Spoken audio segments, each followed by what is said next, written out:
This is Abe Friedtanzer from Awards Buzz. So excited to be speaking with Lucy Boynton and Justin H. Min about the greatest hits. How are you both doing today? Good, thanks, Good. and loving your We love the t-shirt. t-shirt. It's Oh, thank you. I got to we see the didn't see film. the bottom. It could be the greatest something else. Can you tell me, are you guys as into music as your characters in this film?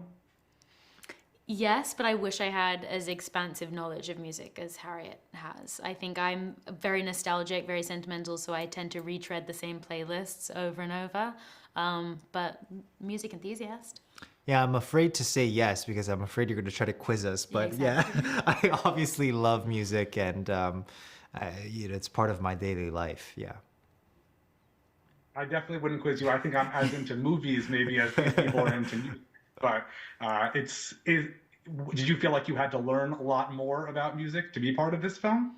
Yeah, absolutely. And especially because Harriet was primed to be a sound engineer before losing her boyfriend. So she is a real, again, similar to Ned Benson, our writer and director, is like an encyclopedia for music.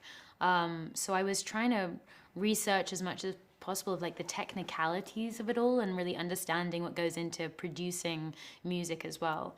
But I think it was just more access to enjoying it and got to listen to a way more eclectic range of music than I had had access to before. So it was a great education. Yeah, I think one of the beautiful things about getting to work on the project was that before we even started filming, Ned would have a lot of conversations with us about our characters, and we created these curated playlists for each of our characters.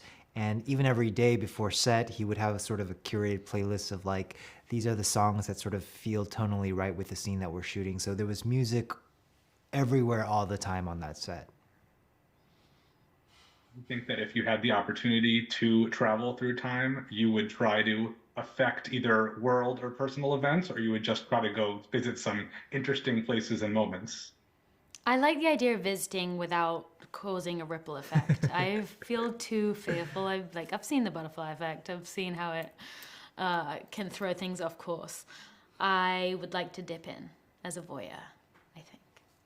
Absolutely. I want to see the dinosaurs, but just You always go to the wildest places. I'm like I'm like going back to my childhood, and you're like, I want to mean, meet I Jesus. want to see the dinosaurs, Fair. but as a ghost, so that they don't see don't me. see you. I don't want to die or be eaten. So yes, Did this film have strict rules of time travel that you understood, like, the curated playlists, or was it a little bit looser and that wasn't as important to the experience? It was, but I think the main constraint is that the time travel can only last as long as the song, and I think that's like 2 to 3.5 minutes average, and so that elicits a sense of urgency and panic that I think is unique to this film, which I like, because otherwise there is that sense of either you can just be in the past, or there's, I don't know, that fear that I would have of like, how do you get back? Whereas this, it has a very constrained, immediate in and out, which, yeah, creates more desperation in Harriet's journey as well. that kind of stuff just makes my head hurt, but it works for David. Yeah. I think David is confused, so I just use my own confusion about time travel rules to feed into my character. Oh, well. Yeah. And for those who haven't seen the film yet, what do you think will surprise them most about it? Ooh. I think maybe they'll be surprised at how sad it is sometimes, because it is a real exploration of grief, and trying to move on, but also feeling stuck in the past and stuck in these memories, which I think for anyone who's experienced grief, which I think is the majority of us in some shape or form, we've all experienced that. Yeah, and I hope it's a kind of a catalyst of self-reflection. That sounds heavy-handed, but I think it is one where you can't help but apply the what would I do in this situation. Do I relate to this in terms of the relationships, or with the time travel, it's like, what would I do in this circumstance and situation? I think visiting someone we've lost is something we all dream of. So I hope this is a kind of catalyst, or just, escapism. Absolutely. Thanks so much, guys. Thank Thank you.